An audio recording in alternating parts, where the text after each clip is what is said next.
Salut tout le monde, salut à tous, j'espère que vous allez bien, c'est Laurent, nous sommes vendredi et la vidéo est enregistrée. Notez bien ça, la vidéo est enregistrée, ce n'est pas la peine de me poser des questions parce que je ne peux pas y réfléchir et y répondre parce que la vidéo est enregistrée.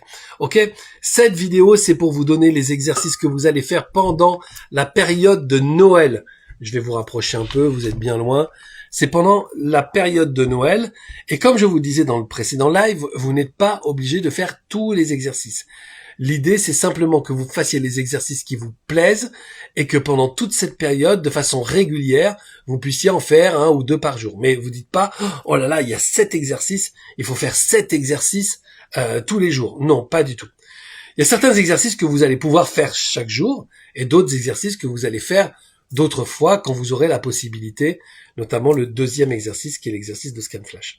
Donc, c'est une période, je vous en ai parlé, où c'est compliqué physiquement, émotionnellement, nerveusement. Ce sont des périodes où déjà on est en fin d'année, c'est l'hiver, en tout cas pour la plupart d'entre vous. Donc c'est pas forcément très facile, très aisé pour l'énergie et pour le corps d'être au milieu des autres. Donc il y a ces cas où vous êtes entouré avec la famille, pas forcément des gens que vous avez envie de voir.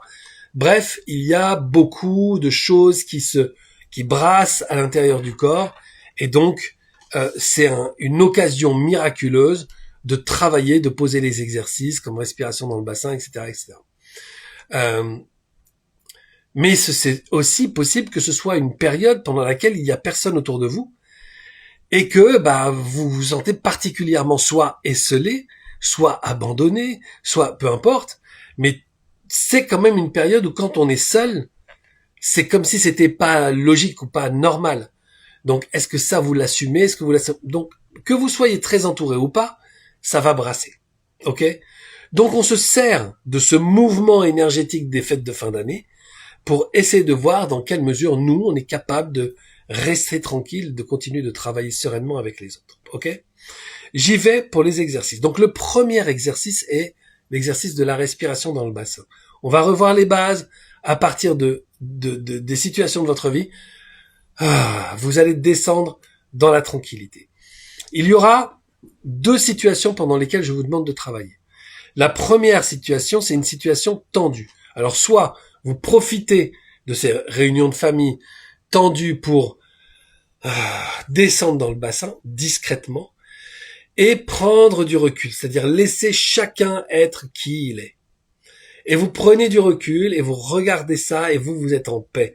Jusqu'à ce que ces gens qui 5 minutes avant étaient agaçants, tiraient votre énergie dans des endroits où vous vouliez pas aller, eh bien jusqu'à ce que ces gens deviennent totalement inoffensifs. Ça c'est la première situation. La deuxième situation, c'est lorsque vous êtes détendu. C'est-à-dire, ne profitez pas du temps de détente pour ne pas travailler la respiration dans le bassin. Travaillez cette respiration dans le bassin dans des moments tendus et dans des moments détendus. Pourquoi? C'est très simple. Si je vous apprends à courir, d'accord? Si je vous apprends à courir le 100 mètres, et que vous ne pouvez courir qu'à chaque fois que vous entendez une sirène d'alarme, eh bien, votre corps va se mettre en mouvement avec une sorte de férocité qui va faire que vous n'apprendrez jamais à courir nerveusement. C'est-à-dire, dès qu'il faudra courir, vous allez vous mettre en stress. Parce que vous avez appris à courir en stress. Mais là, c'est pareil. Ce qu'on fait quand on fait la respiration dans le bassin, c'est que on donne à notre corps un chemin conscient qui va nous emmener jusque dans la paix et la tranquillité. Donc on a forcément besoin de faire cet exercice quand on n'est pas perturbé, et on a forcément besoin de s'entraîner à faire cet exercice quand on est perturbé. Mais c'est les 2 situations qui vont faire que vous ferez une excellente respiration dans le bassin. Il y a des gens qui n'arrivent pas à respirer dans le bassin, mais qui ne le font que quand ils sont en stress. Et quand ils sont en stress, évidemment c'est difficile. Donc ils disent ça marche pas ou j'y arrive pas, alors qu'en réalité ils s'entraînent à courir le 100 mètres en cas d'urgence. Et en cas d'urgence, on a tous les moyens de se faire un claquage, de se tordre la cheville, de foirer le truc.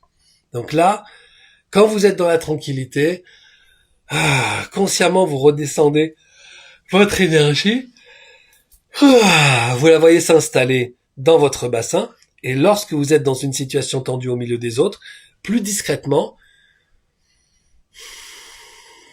vous allez descendre dans votre bassin, souriez, et prenez du recul, ok? Ça, c'est le premier exercice. Le deuxième exercice, c'est aussi un exercice en situation, c'est qui sont-ils? La psychomorpho va vous aider, c'est un exercice de psychomorpho, et dans cet exercice de psychomorpho, vous allez définir quels sont les profils des gens qui sont autour de vous dans votre famille. D'accord? C'est-à-dire que, sans jugement, vous allez regarder comment les gens sont et quel profil vous pouvez leur attribuer. L'idée, c'est quand même de vous servir le moins possible de votre livret, donc lisez, comprenez le plus essentiel des informations de chaque profil, et dites, voilà, elle, c'est une femme extérieure 1. Elle, c'est une femme profil 6. Elle, c'est une femme intérieure 2. Ça, c'est, voilà. Et on va voir comme ça comment on s'engramme, comment on s'enseigne les profils. Ça va être très, très, très facile. Ça, c'est si vous avez du monde autour de vous, et évidemment, plus vous aurez du monde autour de vous, et plus vous aurez la possibilité de faire ce travail. Si vous n'avez pas de monde autour de vous, il y a des milliards de façons de le faire. Soit vous regardez la télévision. Donc la télévision, si c'est une fiction, par exemple, on va vous proposer quasiment que des rigides. Alors aujourd'hui, il y a de plus en plus d'autres profils que rigides, notamment dans les téléfilms. Le cinéma nous montre encore beaucoup de rigides. Les héros sont souvent des rigides, ou des contrôlants, ou des hommes contrôlants, en tout cas les hommes puissants. Donc évidemment, vous serez pas emmerdé, c'est un ou deux profils. Mais vous pouvez regarder les actualités, par exemple. Et dans les actualités, dans les reportages, les documentaires, ou dans les téléfilms, parce que les téléfilms, ce sont des productions qui sont la plupart du temps diffusées par des chaînes nationales, et donc elles ont besoin de répondre à un cahier des charges qui est de mélanger les genres. Donc on a un peu tous les genres. Et en fait, vous allez voir si le rôle il est attribué en fonction de la personne. C'est-à-dire, si vous voyez une personne qui est extravertie, etc., et qu'en fait, elle est aussi ronde extérieure 1, ben vous allez voir qu'en fait, le casting est bien. Mais parfois, vous allez voir que le casting est pas top. Parce que c'est pas fait par des gens qui ont compris la psychomorpho, et donc on attribue à des personnages des caractéristiques physiques. La plupart du temps, c'est du bon sens, donc vous verrez que le casting est bien. Mais de temps en temps, on a réfléchi, et pour mettre cet acteur-là, eh bien, on s'est dit, pour ce rôle-là, je veux cet acteur-là, mais en réalité, l'acteur, physiquement, ne convient pas à l'énergie du personnage. Donc, amusez-vous, même ceux qui ont du monde autour de vous, amusez-vous lorsque vous regardez, il y a par exemple, les dessins animés, notamment les Disney, sont très forts sur ça.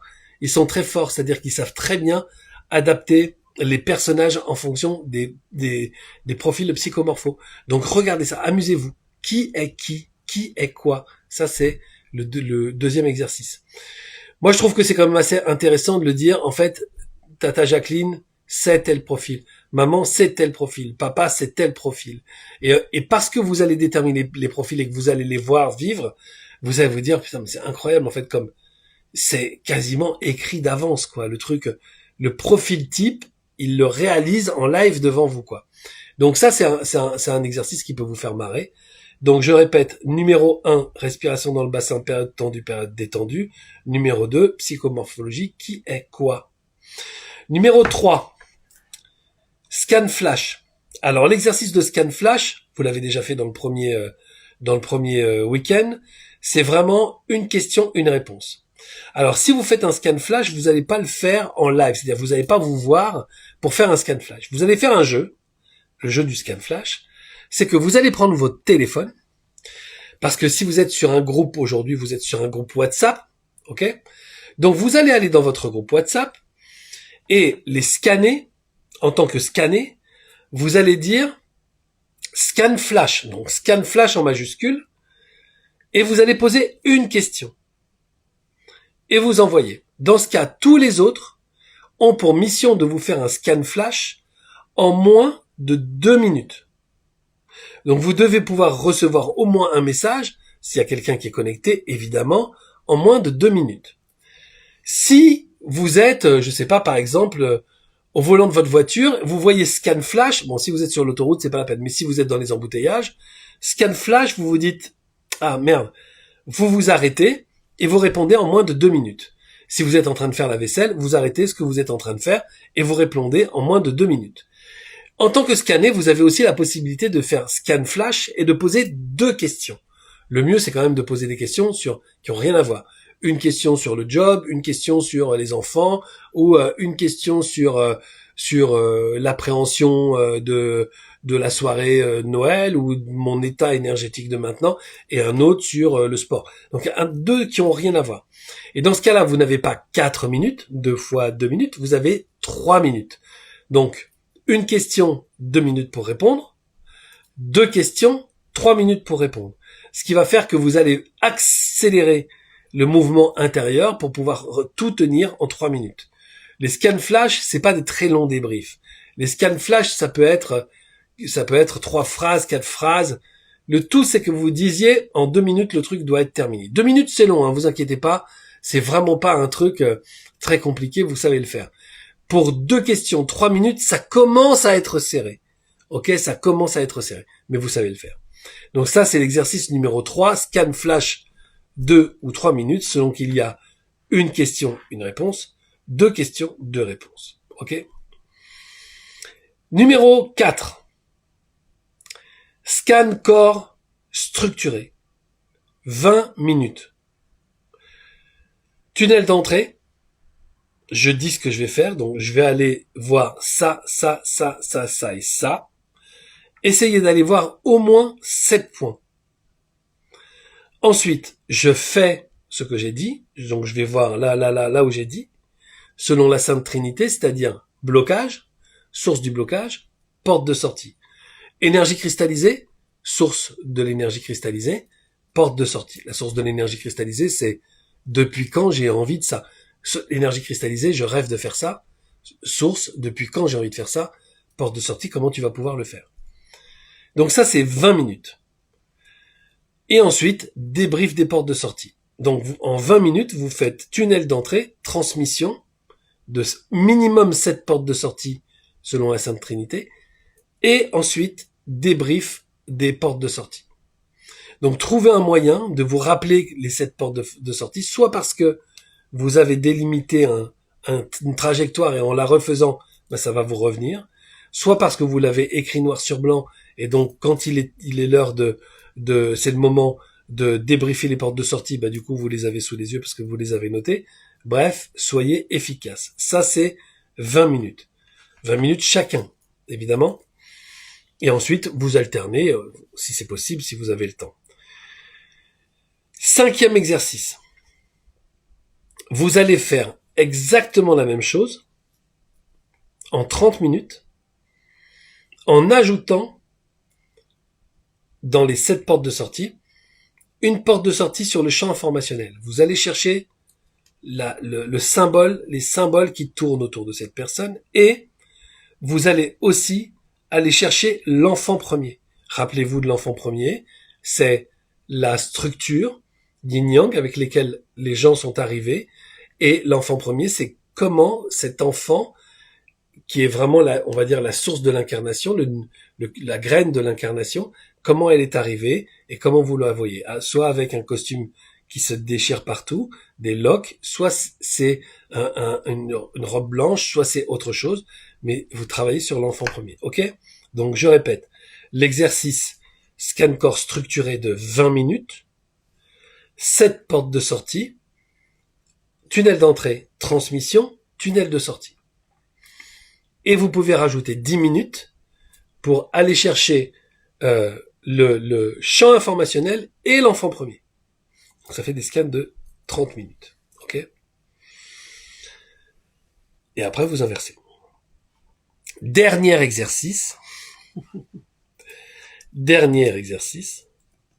Ah non, c'est pas le dernier exercice, c'est l'avant-dernier exercice. C'est l'exercice numéro 6. Vous allez faire un scan contact de 15 minutes. En gros, qu'est-ce que ça dit autour de toi ? Alors, je sais qu'on démarre Donc cet exercice peut être peut-être un peu plus difficile, mais maintenant que vous avez trouvé le moyen d'aller connecter l'énergie, et ben connectez l'énergie autour de la personne, appelez les énergies qui sont autour de la personne, appelez de préférence les énergies de lumière qui sont autour de la personne, et essayez de voir de la même façon que vous scannez ce que vous recevez. Ok? Cet exercice, vous pouvez le faire jusqu'à 15 minutes, d'accord? Donc vous le faites le temps que vous voulez, à 15 minutes, vous arrêtez. Si c'est 5 minutes, c'est cool, si c'est 10 minutes, c'est cool, si c'est 15 minutes, c'est cool. C'est comme vous voulez, mais c'est jusqu'à 15 minutes, d'accord? Ce que vous pouvez faire aussi pour vous amuser, c'est connecter les énergies donc de la famille d'âme, les contacts de cette personne, ok? Et faire des questions-réponses, leur poser des questions, comme vous feriez avec l'énergie, mais là, vous allez poser des questions à la famille d'âme. Ça marche très bien. Dernier exercice, c'est un exercice peut-être un petit peu plus, celui-là un petit peu plus sensible, qui va vraiment vous demander d'affiner votre sensibilité, c'est que vous allez assainir votre maison, ou assainir l'endroit dans lequel vous allez passer vos vacances, ou les endroits dans lesquels vous allez passer vos vacances. C'est où sont les tensions dans la maison, ok? Où sont les tensions dans la maison? Et dès que vous en trouvez une, ouverture. Donc, en gros, vous allez vous balader et vous allez essayer de sentir dans la pièce où l'énergie est plus difficile, circule moins facilement, est plus contractée. Et vous allez faire le tour de votre maison et chaque fois que vous êtes en face de ça, vous mettez de la lumière et vous libérez cet endroit. Vous pouvez libérer une pièce, vous pouvez libérer une maison avec de la lumière. Soit c'est de la lumière qui part de vous, soit c'est de la lumière qui part de vos mains. Et donc vous badigeonnez l'espace de la lumière de vos mains. Ok? Vous pouvez faire ça. Soit vous faites descendre des colonnes de lumière à cet endroit-là, jusqu'à ce que vous sentiez que tout est nettoyé. Et vous allez commencer à nettoyer ça, puisqu'en fait, tous les endroits qui bloquent, la plupart du temps, ce sont des entités. Lorsque vous en sentez plusieurs dans une pièce, vous pouvez dire, tout ce qui n'est pas lumière s'éloigne de cette pièce maintenant. Tout ce qui n'est pas lumière s'éloigne de cette maison ou de cet appartement maintenant. Et vous pouvez ouvrir des espaces comme ça, et vous allez voir et sentir la différence qui existe entre l'état dans lequel votre maison était avant l'exercice et l'état dans lequel était votre maison après l'exercice. Vous ne dites rien à personne. S'il y a des gens qui vivent avec vous, vous faites cet exercice sans rien dire à personne et attendez de voir ce qu'ils vous disent. Et il y a beaucoup de gens qui vont vous dire « Ah, qu'est-ce qu'on se sent bien chez toi ?» Ou alors « On se sent bien chez toi, t'as fait quelque chose. Dis donc, c'est vachement plus agréable qu'avant, t'as fait quelque chose. » Et ne le faites pas pour recevoir ça, mais ne soyez pas étonnés quand vous allez le recevoir. Ok? Allez. Je mets dans la description de cette vidéo tous les exercices, comme ça vous aurez tout pour pouvoir travailler. Je vous le dis, faites exactement comme vous le sentez, ok? C'est vous qui décidez. Si vous faites tout, c'est très bien. Si vous faites pas tout, c'est ok. Prenez simplement le temps de faire bien ce que vous allez faire. Bon, on se retrouve à la rentrée, travaillez bien et vous me raconterez tout ça.